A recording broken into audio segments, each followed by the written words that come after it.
You cannot do that. You cannot do that. Learn the etiquettes. Or shalwar qameez from the eastern, from Asia, and no scarf. So, and then you want to ask for a good brother's hand. How are you going to get it? You know, you got to be, you know the peacock that has the flower thing like this, brings the tail out like that. We all did it. You know, used to dress and belly was in, chest was out. Assalamu alaikum wa rahmatullah. I'm a pious Muslim. We all did it. So, me, you know, I had a different approach. I said, you know, you love me and I love me. I don't see the problem. So you got to have a different approach. You got to have an approach and get married early. What are you waiting for? What are you waiting for? Allah. What's your name, brother? Here's an eligible bachelor. His website is Light Upon Light. Which is true. .com is it? Yes. So, how do you give da'wah when you can say Islam is full of modesty? You cannot do that. But there has to be a way of doing it. I remember one brother came, you know, the Guyanese sisters a little bit feisty sometimes, especially when they get a little older. They'll give you a few punches, so you got to be a little easy and say. So what you got to do? This brother came and said, you should not be wearing pants. She said, you should lower your gaze. I said, good one, sister, good one. Now the men, same thing, brothers. You want me to bash the sisters? Let's take your bashing, inshallah. Tight jeans and no beard. I'm a muscle man. It's not good, it's not conducive to your Islamic character, because once you look in the mirror, it will show a different picture and it will affect you from inside. B, that you have tight t-shirts and some morning stubble because you're getting a little pious, but I don't know if I'm going to keep it. And one thing about the beard, brothers, you know, the reason why we actually keep it is because it has also scientific means behind it. They say if you shave it, your sperm count goes down.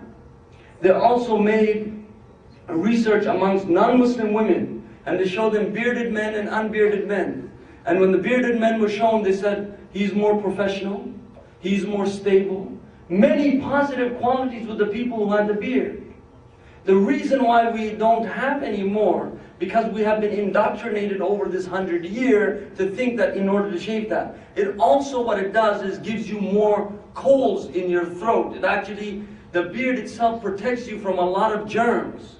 It also, when you shave the beard itself, there is no khilaf that I know of, that there's something they say, well, it is okay for you to shave unless you have a skin disease or unless your life is in threat. But the length of the beard, there's khilaf. But at the same time, once you shave it, you harm the root endings of your teeth. So your teeth actually become weak at the end. Have you noticed the brothers at 45, brother, you've been shaving good 30 years, huh? And since 15. They said if you shave from 15 to 55, you spend 135 days, 24 hours a day in that bathroom shaving. Can you imagine that? 135 days of your life in the bathroom going Mach 3, Mach 4, Mach 5. What do they come up with? Now what do they have? Mach 10? So don't do that. And it's not good for your manliness to get rid of that. Do you see the lion shaving in the jungle? No, he's a lion, you know. He sits there, he's just as useless as the brothers. The sister goes out to hunt, makes everything. And see that you have pants falling down. I was just in London, England, and as I was looking over my notes before I went in, I watched this one guy walking out, non-Muslim, and his pants were falling. And I said, oh, he's going to lift it now. And he would lift it, and he would lift it. So I wrote, I said, London Bridge is falling down.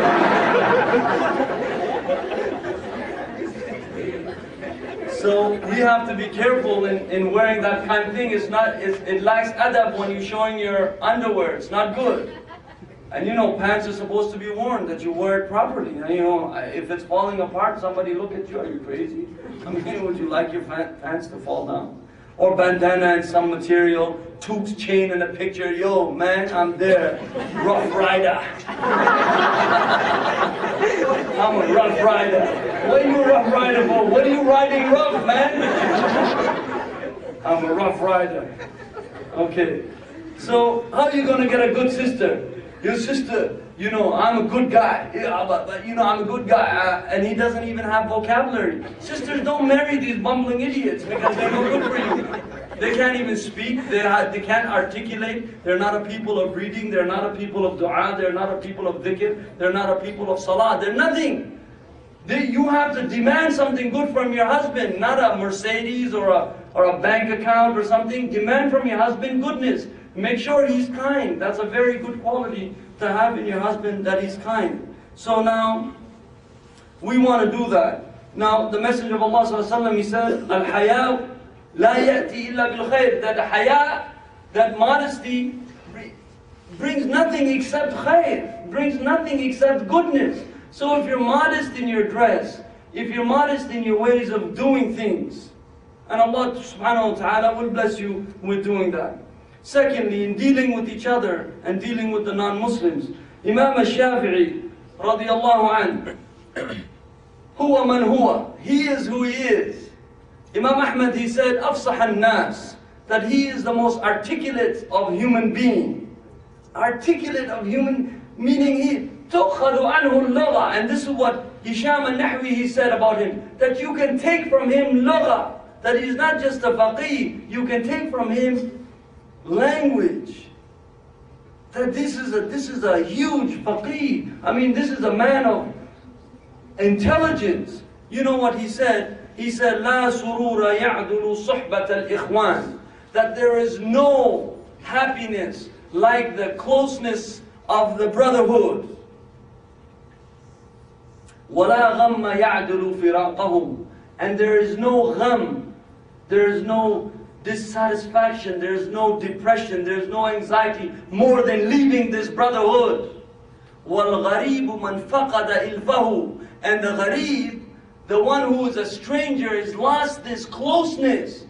لَا مَنْ فَقَدَ مَنْزِلَهُ. And not the one who has lost his manzil, not lost his house. So saying that, do that. And you know that, what they said, the oldest, one of the oldest recorded things is you will see Imam Nisa'i or Imam As-Sunni, they'll have the adhkar.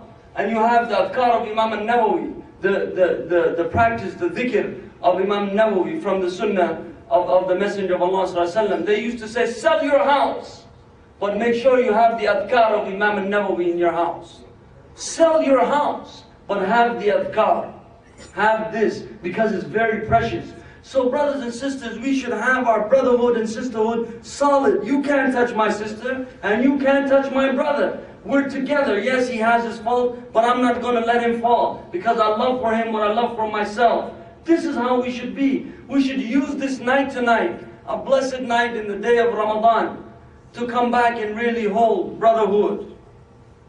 To show these people that the brotherhood is still there. Muawiyah radiallahu anh, he told his companion, he said, we have had everything except the closeness of brotherhood, because there is no takalluf in saying what we were saying. No takalluf.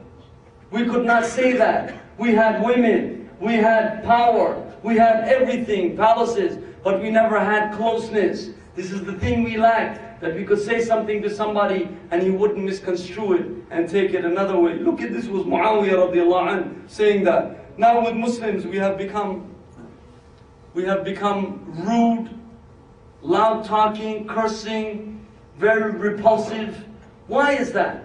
You have to give them da'wah. Wallahi, I was in Guyana, and I really think, you know, I don't want to rock anyone's boat, and you know, I'm not somebody who's a paid person and something. I'm, alhamdulillah, free out of my womb of my mother. May Allah have mercy on her and my father, Ameen. But we should really be raised something for the GIT. They're doing excellent work in Guyana. Wallah, I witnessed it with my own eyes. Brother Hasib, Jazallah khair. He would wake up before Fajr and pray tahajjud. And then he would wake me up and wake the other brothers, take us to the masjid, bring us back, have breakfast ready. Every day he would do that.